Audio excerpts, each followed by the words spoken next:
my devotion. My faith is growing stronger every day. For God alone is light, with full and endless sight, that comforts me and guides me on my way.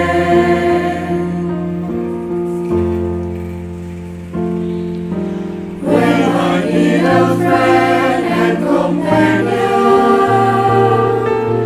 I can speak with God in my prayer.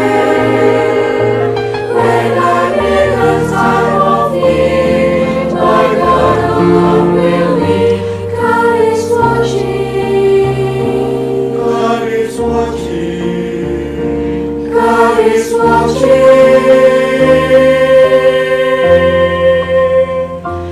God is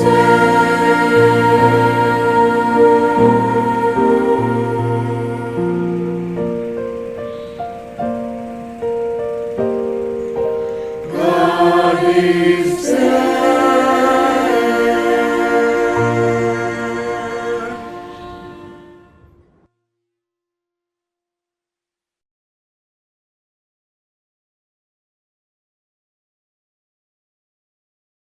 Selamat pagi saudara-saudara yang terkasih. Pagi ini kita akan renungkan firman Tuhan. Sebelumnya mari kita berdoa. Tuhan Yesus, kami serahkan jam selanjutnya kepadamu. Kami mau baca dan renungkan firman-Mu. Minta Roh Kudus Tuhan mengaruniakan hikmat untuk kami mengerti akan firman Tuhan. Dalam nama Tuhan Yesus kami berdoa. Amin. Saudara-saudara sekalian, pagi ini kita renungkan satu tema tentang sabar menantikan. Kita akan baca firman Tuhan di Habakuk pasal 2 ayat 1 sampai 3. Ya, hanya saat ini saya baca ayat 3 saja. Sebab penglihatan itu masih menantikan saatnya, tetapi dia bersegera menuju kesudahannya dengan tidak menipu. Apabila berlambat-lambat, nantikanlah itu, sebab itu sungguh-sungguh akan datang dan tidak akan bertangguh. Saudara, saya dari kecil suka binatang, khususnya burung-burung. Sampai saat ini saya masih pelihara lebot. Ya. Ketika burung itu bertelur, hampir setiap hari saya ngintip apakah telur itu sudah pecah, sudah mempunyai anak burung belum. Sebenarnya saya sudah tahu telur itu harus melalui 18-20 hari di kelam baru bisa netas. Itu sungguh menguji kesabaran saya. Seperti tidak sabar mau cepat-cepat melihat anak burungnya. Demikian juga kita selalu tidak sabar menunggu jawaban doa kita. Catherine Marcel mengatakan, doa seperti telur bukan begitu jadi telur langsung netas. Nabi Habakuk sudah doa, dia perlu waktu untuk menantikan jawaban dari Allah. Ketika orang Israel diperbudakan oleh orang Babilonia, tapi Allah tidak bersuara. Buat Nabi Habakuk bingung sekali. Maka di Faz 2 ayat 1 mengatakan, aku mau berdiri di tempat pengintaianku dan berdiri tegak di menara. Aku mau meninjau dan menantikan apa yang akan difirmankannya kepadaku. Akhirnya Allah meresponi doanya Nabi Habakuk di ayat 3 mengatakan, apabila berlambat-lambat nantikanlah itu, sebab itu sungguh-sungguh akan datang dan tidak akan bertangguh. Allah mengatakan lagi, masih menanti saatnya. Maka Allah pesan, tuliskanlah penglihatan itu supaya orang sambil lalu dapat membacanya. Maksudnya Allah mau Nabi Habakuk beritakan penglihatan itu kepada umatnya. Allah tidak memberi taukan Babilonia kapan akan diruntuhkan. Hanya Allah mengatakan masih menanti saatnya. Yaitu sesudah 60 tahun kemudian baru kena penglihatan itu. Seperti telur yang dikelam mau menantikan saatnya baru netas. Doa kita juga demikian, tidak langsung lihat jawaban Allah, tetapi harus menurut kehendak Allah memberikan jawabannya. Saudara, di masa pandemi COVID-19 ini, mungkin kita pernah doa minta Tuhan berhentikannya, tetapi sudah sekian lama belum kunjung selesai. Atau ada suatu pergumulan, sakit penyakit kita sudah doakan, tetapi belum tergenapi. Itu bukan berarti Allah tidak mendengar doa kita, melainkan ada saatnya Tuhan tentukan buat kita. Maka kita harus terus mempertahankan iman kita kepada Tuhan, sabar menantikan saatnya Tuhan. Amin. Yakinlah bahwa Tuhan sudah mendengar doa kita. Amin. Mari kita berdoa. Bapa, terima kasih Engkau sudah memberikan firman-Mu kepada kami. Biar kami sabar menantikan saat Tuhan untuk menggenapi doa kami. Dalam nama Tuhan Yesus kami naikkan doa. Amin. Bye-bye, Tuhan berkati.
Nyanyikanlah nyanyian baru bagi Tuhan. Menyanyilah bagi Tuhan, hai segenap bumi. Menyanyilah bagi Tuhan, pujilah namanya. Kabarkanlah keselamatan yang daripadanya dari hari ke hari. Ceritakanlah kemuliaannya di antara bangsa-bangsa dan perbuatan-perbuatannya yang ajaib di antara segala suku bangsa. Shalom teman-teman, bagaimana kabarnya? Semoga apapun yang teman-teman saat ini lagi gumulkan, lagi hadapi, semoga teman-teman kita semua selalu diingatkan bahwa Tuhan punya tujuan yang spesial dalam hidup kita. Dia punya cara yang unik untuk memproses kita, mengubah kita semakin serupa dengan Kristus. Mari pada pagi hari ini kita naikkan pujian ini. Kita ngomong sama Tuhan, Tuhan, aku mau diubahkan. Tuhan, ajar aku untuk semakin menjadi seperti-Mu.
Tuhan, inilah kerinduan kami ya Bapa.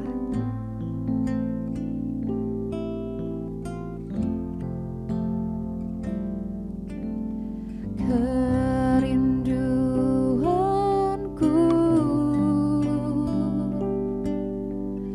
tinggikan nama-Mu, karena ku tahu Engkau dalam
sepertimu.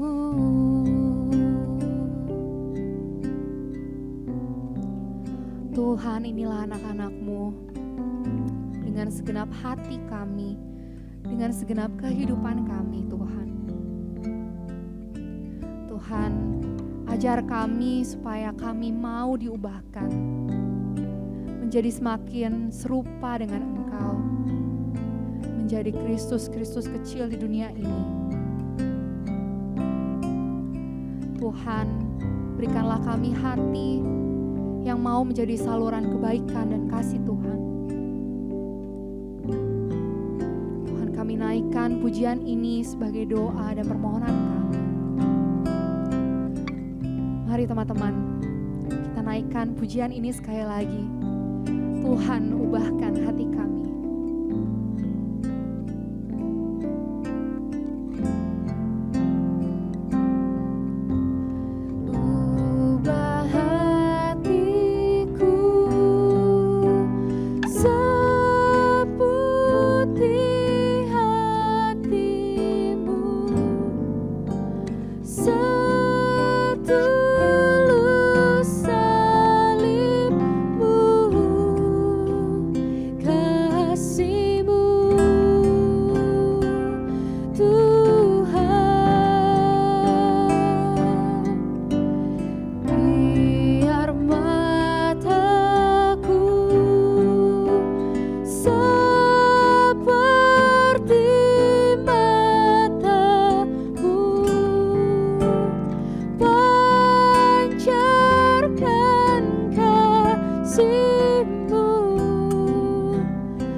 Tuhan telah mati di kayu salib bagi kita. Hanya karena kasih-Nya yang begitu besar, Ia mengaruniakan anak yang tunggal untuk menyelamatkan kita dari dosa kita. Mari teman-teman, saat ini kita pujikan, kita sembah Dia, Sang Juru Selamat kita yang hidup, Tuhan Yesus Kristus.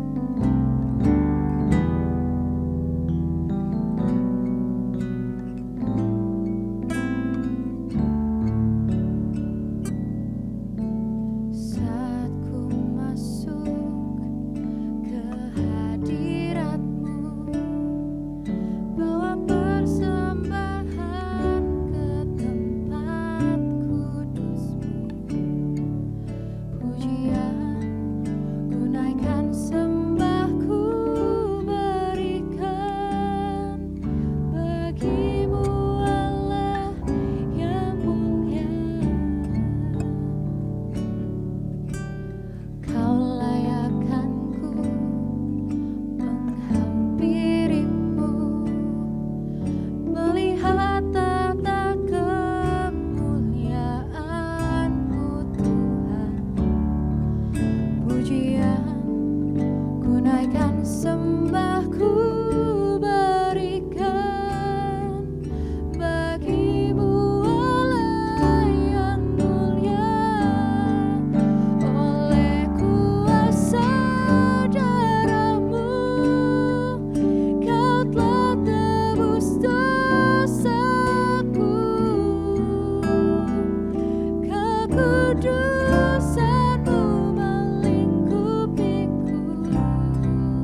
Dengarkanlah ayat bimbingan pengakuan dosa yang terambil dari Yunus 2 ayat 4. Dan aku berkata, telah terusir aku dari hadapan matamu.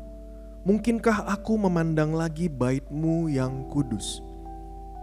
Mari kita satu hati di dalam doa.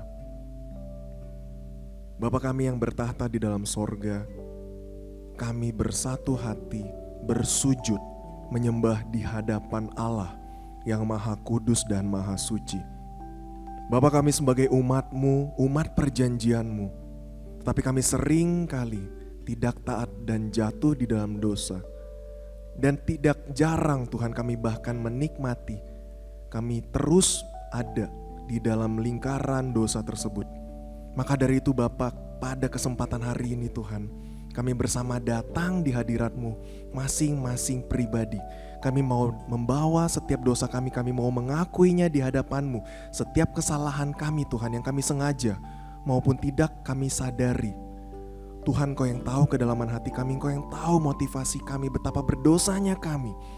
Karena itu hari ini kami memohon kepada Allah yang setia, Allah yang kasih. Tuhan, tolong ampuni kami. Tuhan, berikan kami sekali lagi kesempatan untuk bertobat. Tuhan, berikan kami sekali lagi kesempatan untuk berubah.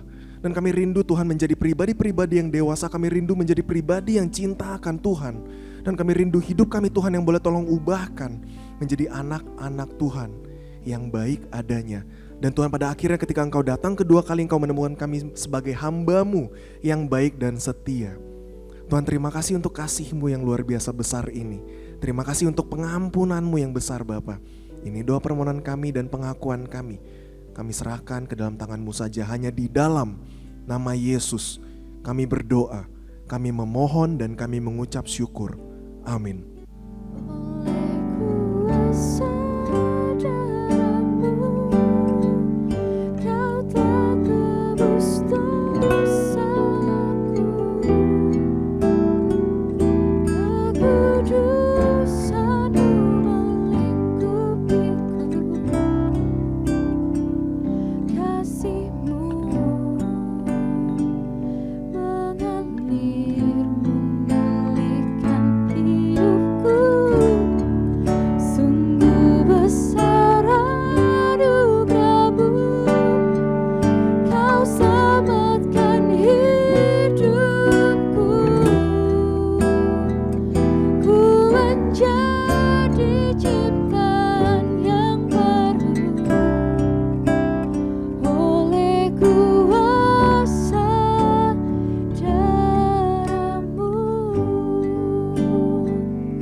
Teman-teman, dengarkanlah janji pengampunan dosa yang diambil dari Yesaya 44 ayat 22. Saya akan membacakan sekali lalu kita baca bersama-sama. Yesaya 44 ayat 22. Aku telah menghapus segala dosa pemberontakanmu seperti kabut diterbangkan angin, dan segala dosamu seperti awan yang tertiup. Kembalilah kepadaku, sebab aku telah menebus engkau. Mari teman-teman kita baca bersama sekali lagi. Aku telah menghapus segala dosa pemberontakanmu seperti kabut diterbangkan angin, dan segala dosamu seperti awan yang tertiup. Kembalilah kepadaku, sebab aku telah menebus engkau. Mari teman-teman, dengan seluruh umat di seluruh gereja, di segala tempat dan di segala abad, kita bangkit berdiri, kita ikrarkan pengakuan iman rasuli.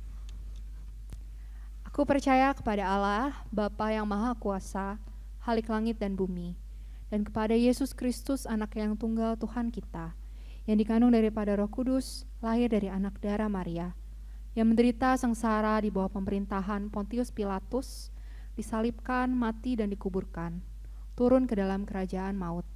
Pada hari yang ketiga bangkit pula dari antara orang mati, naik ke sorga, duduk di sebelah kanan Allah, Bapa yang Maha Kuasa, dan dari sana Ia akan datang untuk menghakimi orang yang hidup dan yang mati. Aku percaya kepada Roh Kudus, gereja yang kudus dan am, persekutuan orang kudus, pengampunan dosa, kebangkitan tubuh, dan hidup yang kekal. Amin. Teman-teman dipersilakan untuk duduk kembali. Saat ini kita akan mendengarkan kesaksian dari teman kita. Selamat mendengarkan. Halo semuanya, nama gue Kevin CT, biasa dipanggil CT. saat ini gue pengen cerita tentang kebaikan Tuhan dalam hidup gue, khususnya dalam hal penginjilan. Jadi pertama-tama gue mau bersyukur dulu terhadap Tuhan, karena gue itu bukan dari latar belakang keluarga yang beragama Kristen, sehingga jujur aja gue itu selama ini belajar sendiri, dan memang Tuhan yang pimpin dan Tuhan yang bimbing, yang pada akhirnya juga sekarang bisa berkomunitas di Connection, dan sangat bersyukur mempunyai Connection sebagai komunitas pertama gue, karena di situ gue bisa mengenal Tuhan lebih dekat lagi, dan di situ kita juga bisa saling menajamkan satu dengan yang lainnya, sehingga kita menjadi manusia yang lebih baik lagi. Dan gue bersyukur terhadap Tuhan, karena Tuhan juga selain mempertemukan dengan komunitas, gue diberikan kesempatan untuk bisa membagikan pengalaman gue, yaitu mengenal Tuhan, bertemu dengan Tuhan, mengalami Tuhan kepada orang-orang, bahkan orang-orang yang memang budaya beda dengan gue. Jadi beberapa kali pernah ketemu dengan orang-orang yang saudara seiman kita, kemudian dari orang yang memang beda agama juga, dan di situ kita juga bisa berbincang-bincang. Hal yang benar-benar paling berkesan adalah gue bisa cerita tentang pengalaman hidup gue, tentang cerita kebaikan Tuhan dalam hidup gue, dan tentang apa yang udah Tuhan lakukan buat gue, buat kalian, buat kita semua. Jadi yang perlu gue pikirkan dalam mindsetnya adalah kita ceritakan aja tentang kebaikan Tuhan, kita ceritakan tentang Tuhan yang telah menjadi manusia, yang karena sayang sama kita mau mati untuk kita kepada orang-orang, bahkan orang-orang yang tidak dikenal, karena nanti Tuhan kok yang akan mempertemukan, dan Tuhan yang akan memberikan kita kekuatan untuk kita bisa ngobrol, menceritakan tentang kemuliaan Tuhan dalam hidup kita, yang pada akhirnya mudah-mudahan Tuhan juga akan membagikan hal tersebut, pengalaman bersama Tuhan, kepada orang yang akan kita ceritakan. Itu aja cerita dari gue, thank you. Ibu Eli, Shalom, rekan-rekan sekalian. Kita bersyukur pagi hari ini boleh bersama-sama dalam persekutuan remaja ini. Kita berdoa supaya firman Tuhan boleh sungguh memperlengkapi kita ya, khususnya di dalam bulan yang istimewa ini. Sebelum kita masuk dalam firman Tuhan, mari kita sekali lagi tundukkan kepala, kita mohon pimpinan Tuhan. Tuhan, kami mengucap terima kasih, kami boleh dikumpulkan dari berbagai tempat ya Tuhan, untuk bersekutu pada pagi hari ini. Kami bersyukur untuk hari yang istimewa, hari perhentian yang Tuhan berikan, dan juga begitu banyak festival kebudayaan yang terjadi dalam bulan ini, yang memberikan kami kesempatan untuk merenungkan akan aspek budaya dari sudut pandang firman-Mu. Kami mohon biarlah kami boleh tetap hidup sebagai orang Kristen yang setia di dalam perubahan budaya seperti apapun. Urapi hamba-Mu dan berkati setiap kami. Dalam nama Tuhan Yesus kami berdoa. Amin. Ya, teman-teman, saya akan bacakan satu ayat dari Kolose 3 ayat yang ke-17. Firman Tuhan, dasar firman Tuhan bagi kita adalah Kolose 3 ayat 17.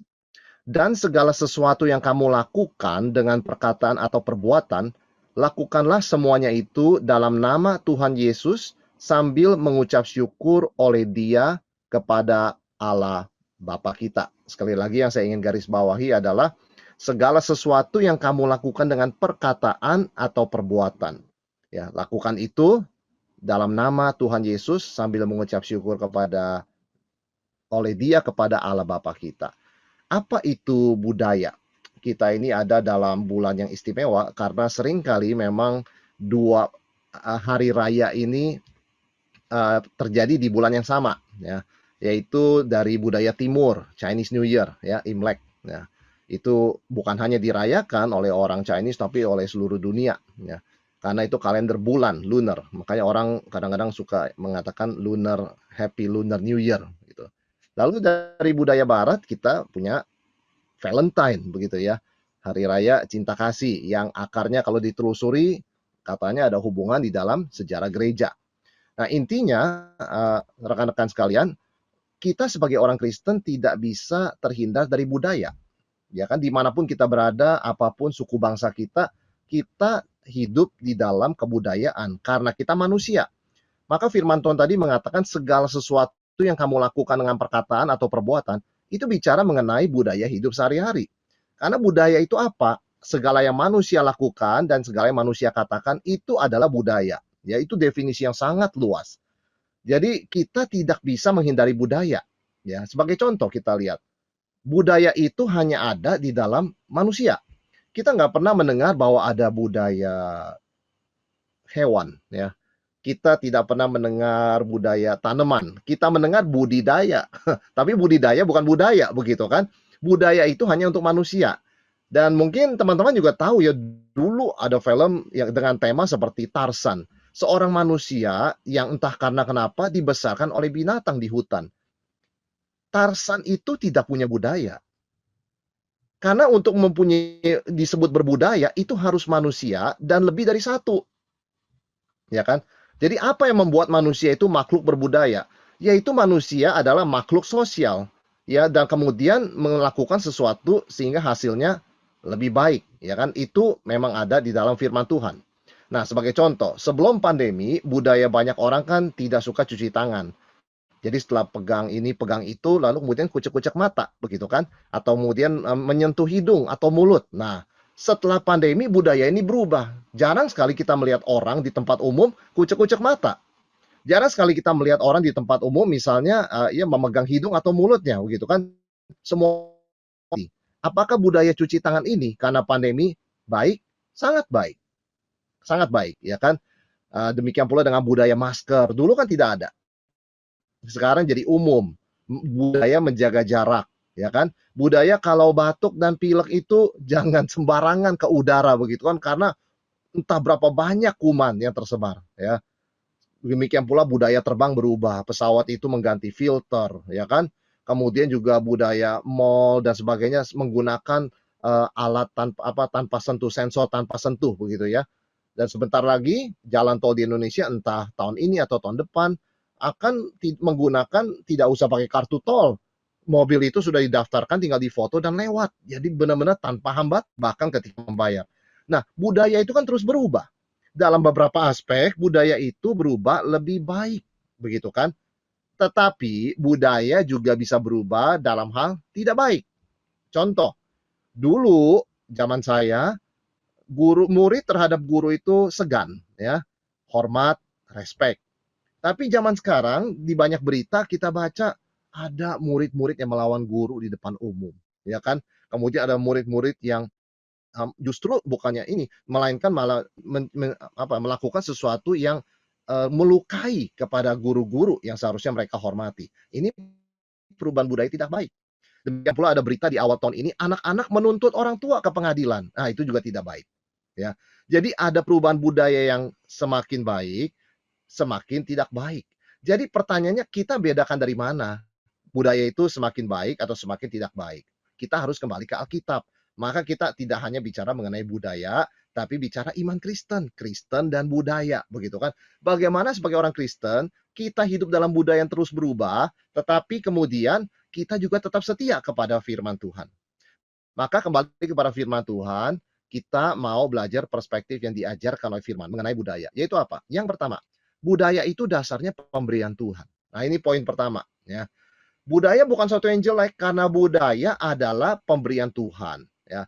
Menjadi manusia tadi kita sudah katakan berarti berbudaya. Siapa yang menciptakan manusia? Tuhan. Maka budaya juga didatangnya dari Tuhan.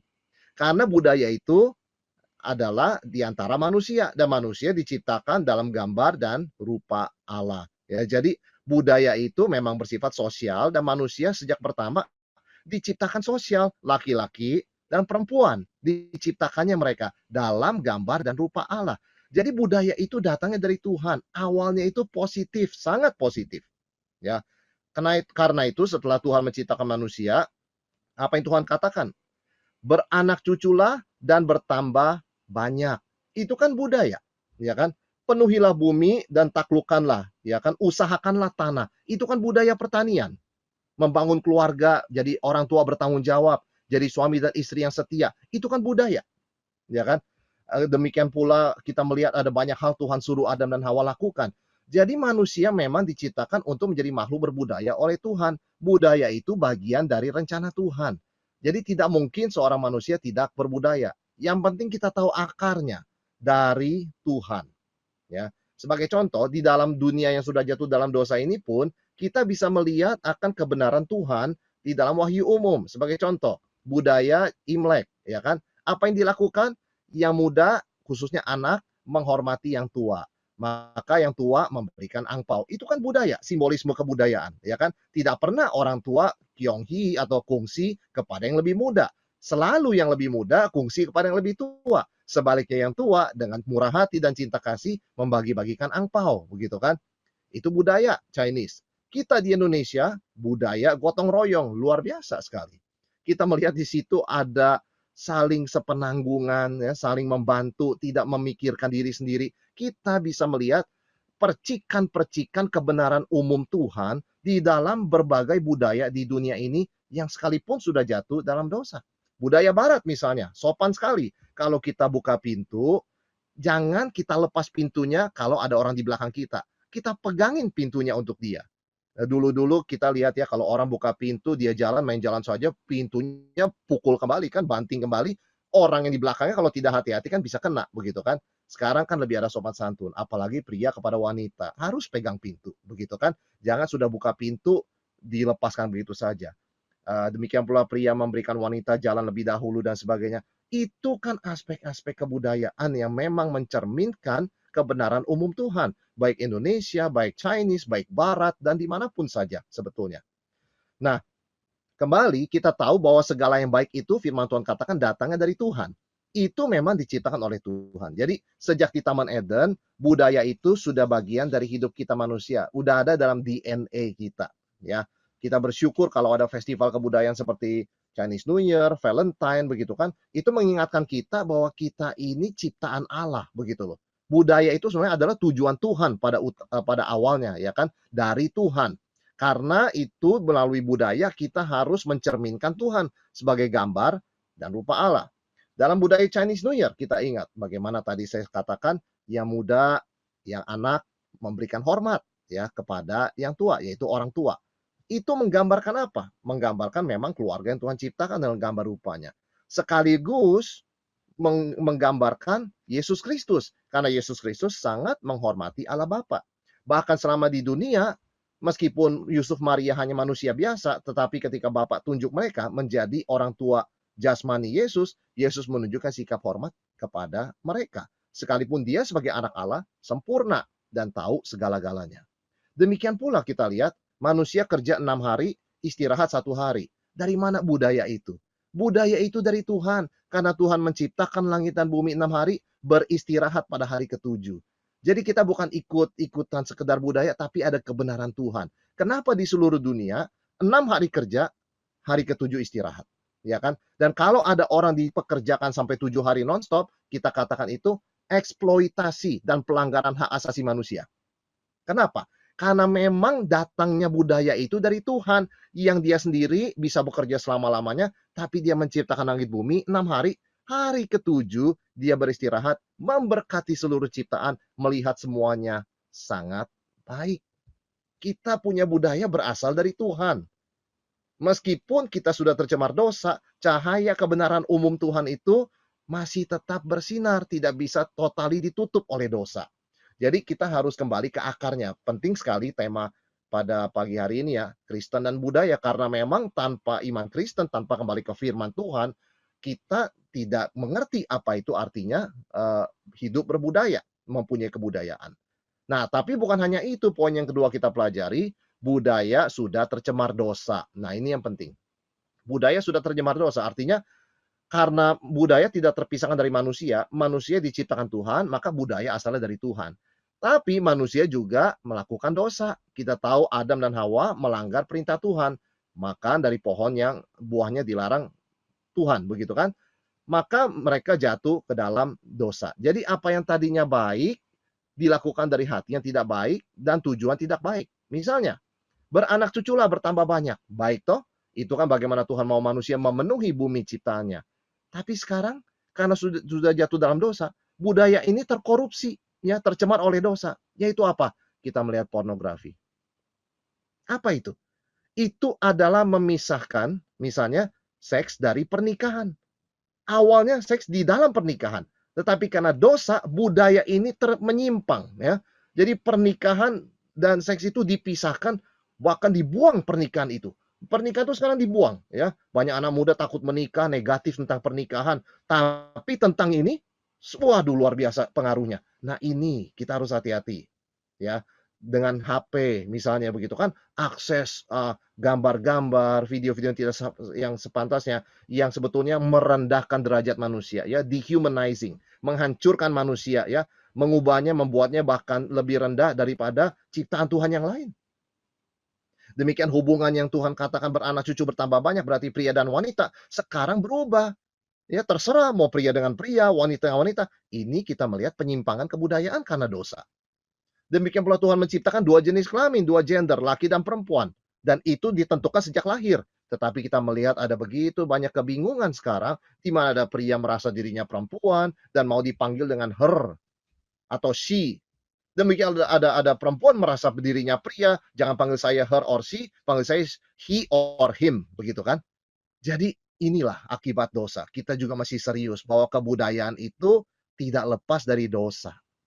Ya, saya sendiri pernah ada seorang datang pada saya waktu saya melayani di Amerika, Pak Pendeta, saya ini seorang yang tertarik kepada sesama jenis. Saya bilang, kamu kan tahu itu tidak sesuai dengan firman Tuhan. Oh ya, tapi saya tahu Tuhan tetap mengasihi saya dan saya yakin saya mati masuk surga. Saudara bayangkan, saya katakan tidak. Alkitab tidak ngomong seperti itu. Semua dosa yang kita punya apapun itu kita harus bertobat. Dan darah Yesus berkuasa mengampuni dosa kita dan memberikan kita hidup yang baru, beda dari yang lama. Jadi intinya sudah menjadi kebudayaan merasa bahwa saya boleh hidup seperti ini dengan cara yang saya mau dan Tuhan tetap harus mengasihi saya. Itu berkembang semacam kebudayaan di antara kaum muda begitu kan, yang merasa berhak begitu, tidak kembali kepada firman Tuhan. Demikian pula kita melihat bidang teknologi juga tercemar. Orang untuk menggunakan teknologi karena sudah begitu canggih bisa mengedit genetika, mengedit DNA ya. Kemudian sekarang orang memilih mau punya anak dengan warna matanya seperti apa, rambutnya warnanya, jenis kelaminnya apa, kemudian kulitnya warna apa. Wah, lama-lama ini berbahaya seperti Hitler. Artinya mau menghancurkan keanekaragaman ciptaan, mengubahnya menjadi satu jenis. Saudara perhatikan orang-orang yang operasi plastik, semuanya mirip-mirip karena coraknya dari dokter yang operasi plastik itu mirip-mirip semuanya. Kalau semua dioperasi plastik, semuanya mirip, saudara sekalian. Saya pernah ya naik satu pesawat, saya tidak sebutkan pesawat apa ya. Semua pramugarinya rasanya saya itu mereka menjalani semacam operasi plastik. Mirip semuanya, saya bedain, saudara. Karena cetakannya sama. Tuhan ciptakan aneka ragam. Manusia mau seragamkan. Ini berbahaya sekali. Ini berbahaya sekali. Kita pernah tahu dalam Perang Dunia II, Hitler mau melakukan itu. Ya, dan sebagainya. Jadi ini yang kita harus ingat, budaya sudah tercemar dosa. Jadi yang ketiga yang kita pelajari, budaya manusia itu adalah campuran kebenaran Allah dan dosa manusia. Nah ini kita harus ingat, tidak ada budaya yang netral. Budaya itu tidak boleh, ini kan budaya sekarang Pak, ini kan budaya sekarang Bu. Bukan, budaya itu tidak netral. Kalau HP itu netral, begitu kan ya, alat teknologi. HP dulu kan tidak bisa touchscreen, sekarang kan bisa touchscreen, itu netral. Ya kan, tidak bisa bilang benar dan salah. Kalau budaya, pada akhirnya harus dinilai. Mana benarnya, mana salahnya. Benarnya kita boleh, salahnya kita mesti buang. Ya kan, itu campuran. Misalnya, boleh nggak kita itu membeli barang-barang, misalnya kalau kita beli HP, beli casingnya, boleh sekali. Tetapi ada orang yang misalnya beli casing HP dengan semangat hedon. Jadi beli casing HP-nya dari emas. Ya kan? Bukan betul-betul untuk casing HP. Supaya bisa pamerin di Instagramnya. Casing emas. Begitu kan? Saya bilang, saya punya HP ini biar sama dengan orang lain. Casingnya ini lain. Ya kan? Itu budaya bagian yang salah. Bukan tidak boleh pakai casing, harus pakai casing kan, kalau nggak telepon gampang rusak. Tetapi bisa saja kemudian orang berubah, tidak lagi urusin untuk perlindungan telepon dan sesuatu yang baik, tapi memamerkan. Itu budaya tidak baik. Kita mesti buang itu. Ada orang, boleh nggak kita itu dengan HP canggih sekarang selfie? Boleh sekali. Kita mau kirim foto, kita mau ini, kita mau kasih lihat keluarga dan sebagainya. Tapi ada orang, ya 8 jam, 9 jam, asal dia nggak tidur, dia nggak kerja, selfie terus, saudara sekalian. Nah, ini kan budaya tidak baik, begitu kan? Pokoknya cuman tidur dan kerja, dia tidak selfie. Segala yang lain dia selfie. Dia makan di restoran selfie, dia sedang mau tidur dia selfie, semua selfie. itu kan tidak sehat. Terlalu terobsesi dengan diri atau kita bilang narsis. Dan narsis kan dilarang oleh Alkitab. Manusia pada akhir zaman menjadi pecinta uang, materialistik, dan pecinta diri, narsis. Itu dilarang di dalam surat Timotius. Nah, saudara sekalian, budaya itu selalu campuran. Ya, jadi kita mesti membedakan mana yang boleh, mana yang tidak. Misalnya budaya Chinese kuno. Itu sangat menekankan menghormati orang tua. Itu bagus. Tetapi kita juga tahu mereka yang belum percaya kepada Tuhan seringkali menyembah nenek moyang leluhur. Nah, ini tidak boleh. Kita harus menghormati tapi tidak menyembah. Nah, di situ. Budaya itu selalu adalah campuran kebenaran Allah dan dosa manusia. Maka sebagai orang Kristen kita harus kritis. Kita harus punya filter. Mengambil yang baik, membuang yang salah. Dan filter itu adalah firman Tuhan. Ya, jadi kita lihat filter itu adalah firman Tuhan. Sama seperti kalau filter itu ketat, saudara sekalian, filter air misalnya ya, itu air yang coklat lewat filter yang ketat itu jadi putih. Luar biasa kalau filternya itu bagus ya. Tapi kalau filternya tidak bagus, ya berarti semua yang kotor ikut masuk. Nah, kita juga harus tahu ada berapa budaya yang 100% itu berdosa. Contoh, judi. Judi bukan campuran kebenaran Allah dan dosa manusia. Judi 100% dosa. Narkoba itu bukan budaya, saudara sekalian. Bukan budaya yang campuran kebenaran Allah dan dosa. Narkoba 100% dosa. Homoseksual, pornografi. Apa ciri khas budaya yang 100% berdosa? Membuat manusia lebih rendah daripada manusia. Bahkan lebih rendah dari hewan. Kalau itu sudah pasti 100% dosa. Judi, ada orang sampai melupakan keluarganya. Ya, sampai anaknya, istrinya tidak punya rumah, semuanya dijual demi judi. Itu memperlakukan manusia bukan sebagai manusia. 100% dosa. Homoseksual juga demikian. Pornografi sama demikian. Narkoba sama. Manusia itu sudah tidak lagi menjadi manusia. Dia bisa keras, dia bisa menyetir mobil, menabrak orang, menggunakan senjata, menembak begitu banyak orang. Jadi ini 100% dosa. Ketika tidak ada unsur manusia sama sekali, melainkan manusia dibuat lebih rendah dari manusia, disitulah kita mesti 100% tolak dan say no. Tidak ada kompromi di situ. Tetapi ada budaya yang ada kebenaran Allahnya, kemudian ada campuran dosa manusia, di situ pakai filter firman Tuhan. Mana yang boleh kita ambil? Chinese New Year misalnya, kita boleh terima angpau, kita boleh kungsi, begitu kan? Tapi tidak boleh sembahyang. Tidak boleh menyembah nenek moyang, tidak boleh. Tidak boleh percaya kepada stahyul dan magic-magicnya, tidak boleh, saudara sekalian. Ya kan? Kita lihat misalnya main game. Bolehkah manusia main game? Boleh, ya kan? Tetapi hati-hati. Ya kan, kalau sampai kecanduan itu menjadi budaya yang salah. Di Korea pernah terjadi suami istri baru punya anak kira-kira usia berapa ya? Sebulan main game. Dua-duanya ini gamer. Justru mereka jadi suami istri karena ketemunya di game, begitu kan? Mereka main game 6 hari, begitu kan, hanya makan-makan, bayinya tidak dikasih makan sampai akhirnya meninggal. Nah, ini menjadi berdosa. Apapun yang kita menjadi kecanduan itu berdosa. Ya, jadi kita ingat budaya itu campuran, ada kebenaran Allah dan dosa manusia, sehingga kita mesti ada filter. Tetapi kalau itu merendahkan manusia, 100% dosa. Dan kalau itu pun masih ada benarnya, tapi kita kecanduan, menjadi berhala, itu juga jadi dosa. Ya, jadi itu prinsip ketiga yang harus kita kritis, kita harus punya filter. Nah, yang keempat, kita harus ingat apa? Kan budaya itu manusianya kan? Siapa kita? Kita sekarang orang percaya adalah milik Yesus Kristus. Nah, ingat, budaya tidak bisa lepas dari siapa si manusia. Karena budaya tidak ada dalam dunia hewan, tidak ada dalam dunia tanaman.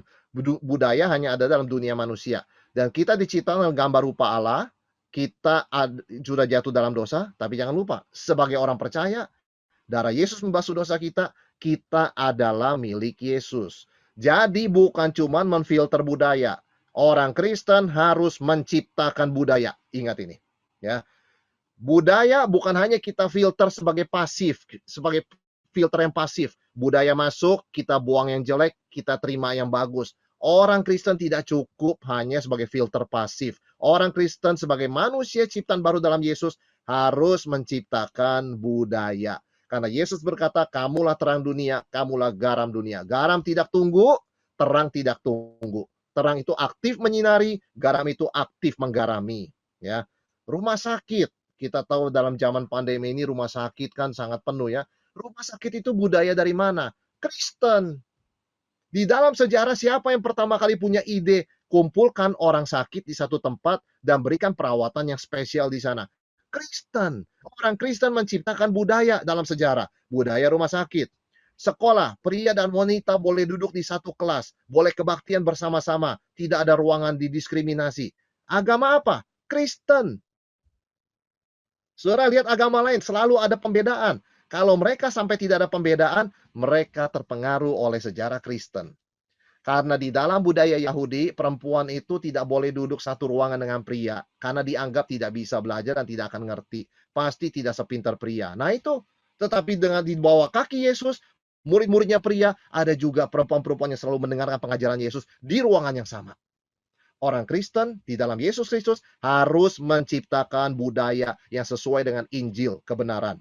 Pernikahan satu pria, satu wanita seumur hidup, Kristen. Kristen, saudara sekalian. Di luar Kristen, bebas pernikahan itu. Boleh satu pria 5 wanita, boleh satu pria berapa wanita, satu pria satu wanita seumur hidup. Harus diikat dalam ikatan hukum yang sah di hadapan Tuhan dan negara. Siapa? Kristen. Perlindungan hak perempuan, Kristen. Anak, Kristen. Sekolah minggu, Kristen.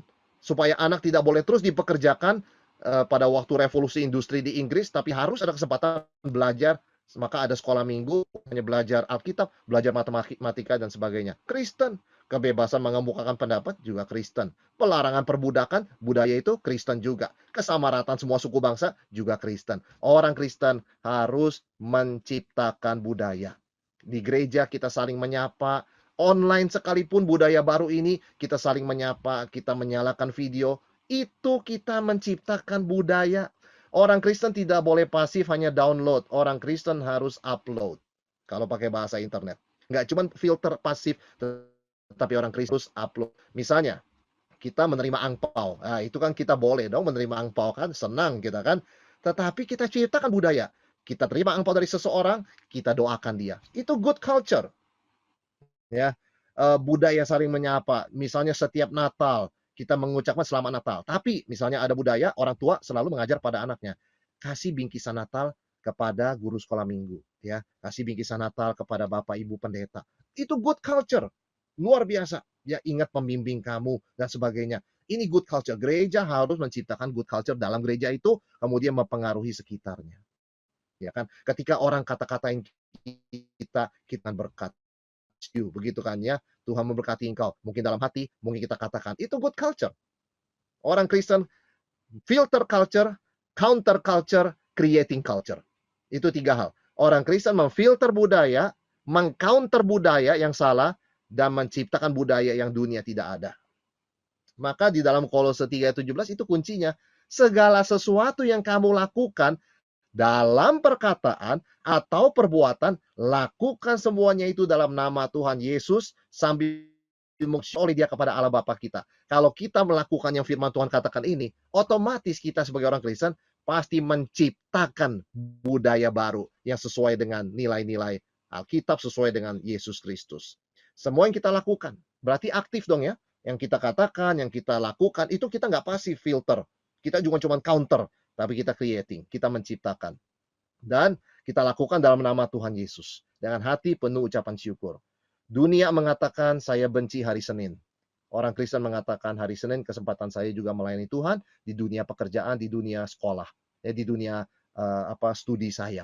Sebagai anak-anak SMP, SMA, atau kuliah dan sebagainya. Saya nggak benci Monday. Meskipun badan saya rasa capek, begitu kan. Tapi saya mencintai Monday karena aku bisa berkata dan berbuat untuk memuliakan nama Tuhan. Itu orang Kristen yang tidak benci Monday, saudara sekalian. Kemudian yang kelima, poin kita adalah budaya adalah kesempatan kita menjadi saksi Kristus. Ketika kita mengerti budaya manusia, kita mengerti memang ada kebenaran Tuhan di dalamnya, tapi ada dosa manusia. Dan sebetulnya di balik keperdosaan itu ada kekosongan. Ya. Kebutuhan manusia yang tidak bisa diisi oleh budaya apapun kecuali oleh Kristus. Misalnya kita melihat ada orang punya budaya narsis ya. Sebetulnya kenapa orang bisa narsis begitu ya? Sepanjang hari selfie terus kerjanya. Kenapa? Karena hatinya kosong. Dia sepi. Dia tidak ada koneksi dengan Tuhan dan sesama. Nah, itu kebutuhan. kesempatan kita untuk memberikan Injil Kristus, untuk menghadirkan akan kasih Kristus, karena dia punya kebutuhan itu. Dan kita harus ingatkan, kebutuhan itu hanya bisa dipuaskan oleh kasih Kristus. Tidak bisa dengan kasih kepada diri berlebihan. Ya. Jadi kita melihat budaya, demikian pula zaman sekarang kita tahu budaya isolasi. Kenapa banyak anak muda misalnya lebih senang main HP begitu kan ya, tidak suka melakukan yang lain. Karena sebetulnya ada kekosongan, ada kesepian, dan dia sebenarnya dalam hati mengalami depresi. Dan dia memerlukan solusinya bukan lebih banyak main HP, tetapi kasih Kristus, persekutuan dengan orang percaya. Bukan isolasi, mengucilkan diri, tetapi justru menceburkan diri di tengah persekutuan orang percaya, ya kan? Di tengah-tengah pengajaran firman Tuhan dan sebagainya. Jadi sekali lagi, teman-teman, orang Kristen, kita sebagai orang Kristen, kita tidak bisa menghindari budaya. Tetapi ingat, Tuhan panggil kita bukan hanya pasif, menjadi pemfilter dan penerima budaya. Kita dipanggil untuk aktif. Selain memfilter budaya, memisahkan yang benar dari yang salah, kita juga dipanggil untuk menciptakan dan mempengaruhi budaya kita. Dan Yesus dimuliakan, kata firman Tuhan, ketika kita melakukan hal ini. Bahkan, kita kembali seperti Eden. Bahkan lebih, budaya yang memuliakan Tuhan. Dan kita tahu iman dan budaya pada akhirnya di dalam Kristus tidak terpisahkan. Iman adalah relasi kita dengan Tuhan, budaya ekspresi kita kepada sesama.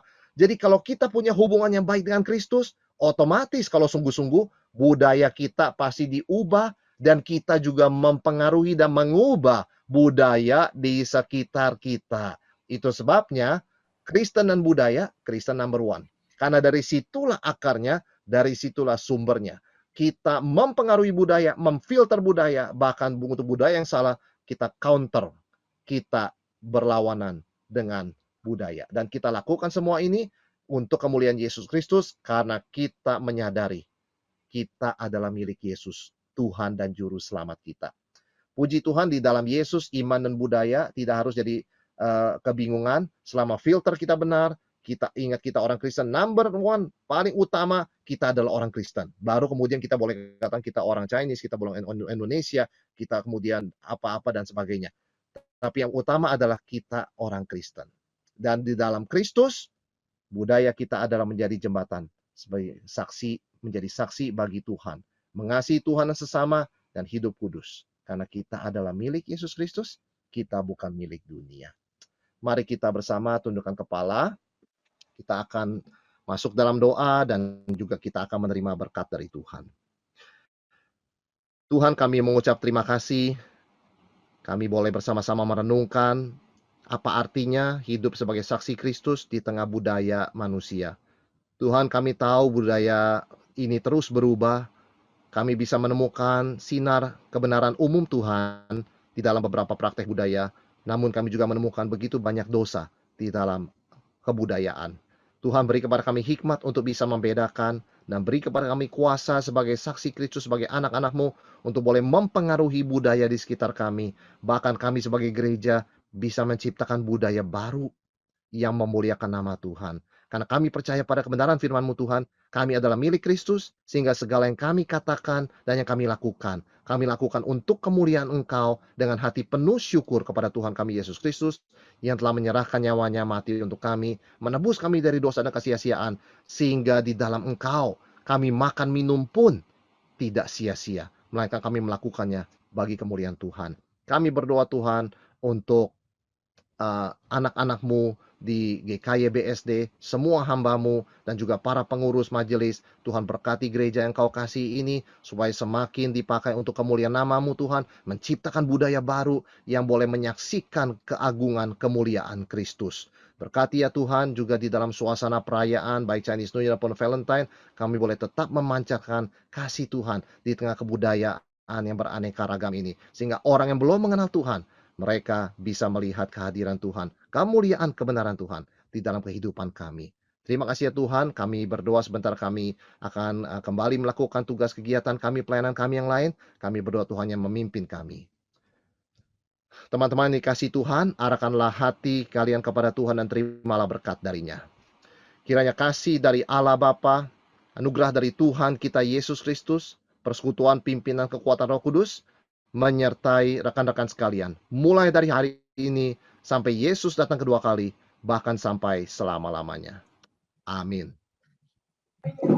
Ya, puji syukur kepada Tuhan Yesus untuk sharing firman Tuhan yang luar biasa hari ini. Saudara, rekan-rekan pemuda, remaja, kita diingatkan, mari kita menjadi pemuda remaja yang menfilter budaya, menciptakan budaya, mempengaruhi budaya yang sesuai dengan iman kita kepada Kristus dan memuliakan Tuhan. Terima kasih Pendeta Wilson Swanto yang boleh men-sharingkan firman Tuhan.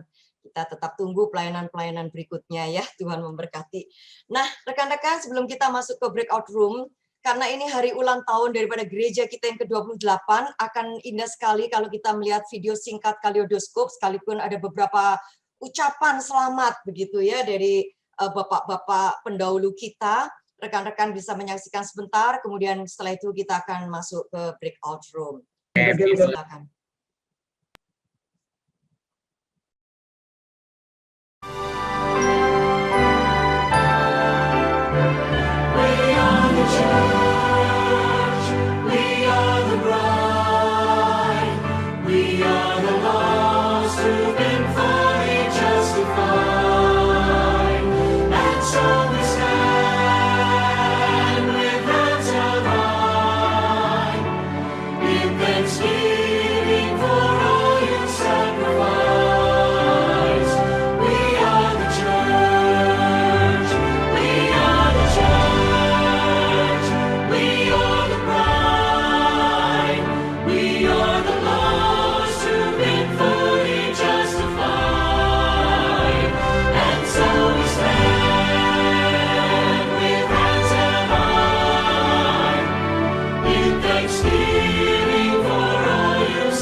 Shalom, salam sejahtera bagi semua jemaat GKI BSD yang dikasihi oleh Tuhan. Mewakili Badan Bekerja Majelis Sinode Gereja Kristus Yesus, saya mengucapkan selamat ulang tahun yang ke-28 bagi GKI BSD. Meskipun saat ini kita masih dalam situasi dan kondisi yang tidak kondusif karena pandemi COVID-19 yang melanda dunia, kita tetap bersyukur untuk kesempatan masih bisa beribadah bersama sekalipun secara online. Dan hari ini secara khusus kita bersyukur kepada Tuhan yang sudah selama 28 tahun dengan setianya memberkati dan memimpin gerejanya. Kesetiaan Tuhan itulah yang jadi pegangan kita di dalam kita menghadapi kondisi dan situasi apapun. Tema HUT GKI BSD tahun ini adalah pahami akar Anda. Mengajak kita untuk mengingat akar dari gereja ini, mengingat semangat dan komitmen para pendahulu yang sudah berjuang untuk memulai dan mengembangkan GKI BSD, mengingat visi dan misi yang ditanamkan dari sejak semula, mengingat berbagai pelayanan yang dipercayakan oleh Tuhan pada gerejanya, mengingat berbagai hal yang Tuhan izinkan untuk dialami oleh gerejanya. Tentu bukan sekedar mengingat, tetapi juga mengevaluasi dan belajar dari apa yang sudah berlalu. Kita percaya bahwa semangat untuk mengingat dan mau belajar dari apa yang sudah berlalu itu salah satu kunci penting untuk kita menjalani hari ini dan kita menghadapi masa depan. Sekali lagi, selamat ulang tahun. Kiranya anugerah, kasih, dan pertolongan dari Allah Tritunggal menyertai gerejanya. Tuhan memberkati. Selamat double happiness untuk Pendeta Gabriel, seluruh hamba Tuhan, majelis serta jemaat GKI BSD. Ya, saya ucapkan selamat karena hari ini ulang tahun dari gereja. Semoga Tuhan memberkati ya kemuliaan daripada GKI BSD kemudian hari lebih besar dari saat ini. Ya, itu janji firman Tuhan. Tuhan terus pakai, Tuhan terus berkati. Demikian juga untuk seluruh jemaat, saya akan katakan, yaitu selamat tahun baru Imlek. Melalui mencintai gereja Tuhan, Anda mencintai diri sendiri. Melalui cinta gereja Tuhan, Anda mendapatkan berkat. Firman Tuhan jelas mengatakan, Yerusalem, Yerusalem, yang mengasihi engkau akan mendapatkan prosperity, berkat sentosa daripada Tuhan. Semoga Tuhan memberkati setiap kita, ya, dari awal tahun sampai akhir tahun, sampai selama-lamanya. Amin. Amin. Shalom. Bapak, Ibu, saudara-saudari jemaat GKY BSD yang berbahagia dan yang saya hormati dan yang saya kasihi. Saya Pendeta Albert Sutanto bersama semua Susana Sulistiawati mengucapkan selamat ulang tahun Jemaat GKY BSD yang ke-28, dan sekaligus juga kami mengucapkan selamat merayakan Hari Raya Imlek. Kongsi Sing Nian Mung En. 万事如意，身体健康。 Teringat saya 28 tahun yang lalu, saya sebagai Gembala Yayasan Misi GKJMB bersama pengurus yayasan merintis dan mendirikan pos PI GKJMB di BSD.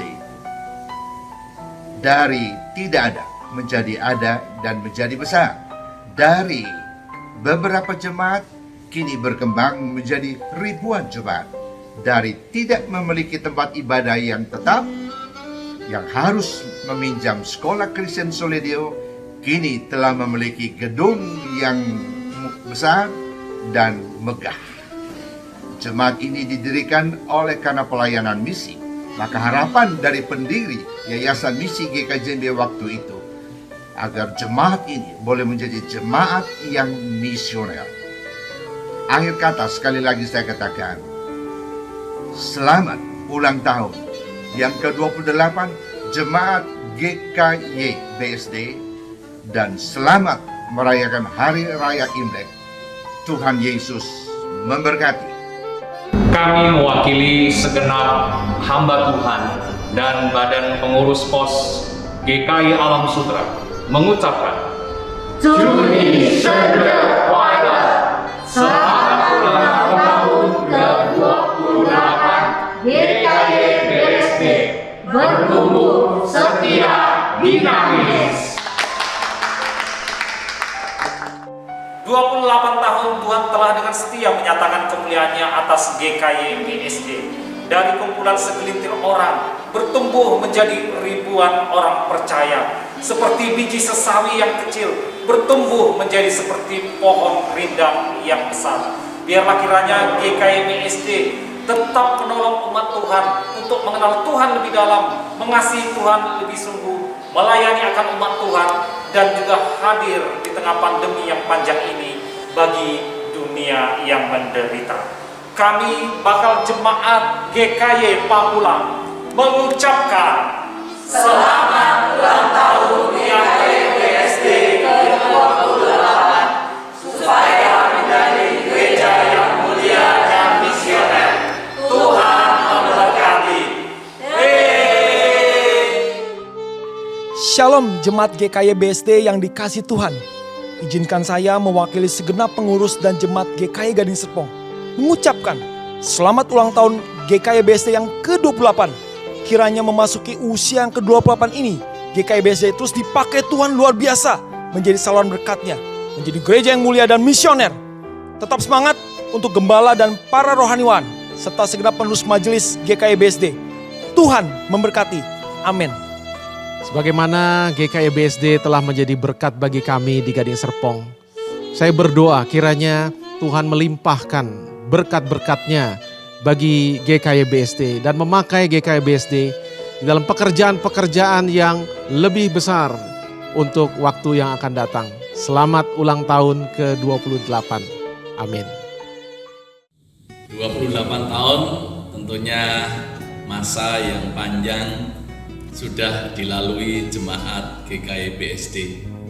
harapan dan doa kami GKI BSD terus bertumbuh menjadi jemaat yang berdoa, yang suci dan dinamis, sehingga sungguh-sungguh menjadi jemaat yang kedapatan memuliakan Tuhan di dalam seluruh aspek kehidupan dan pelayanan.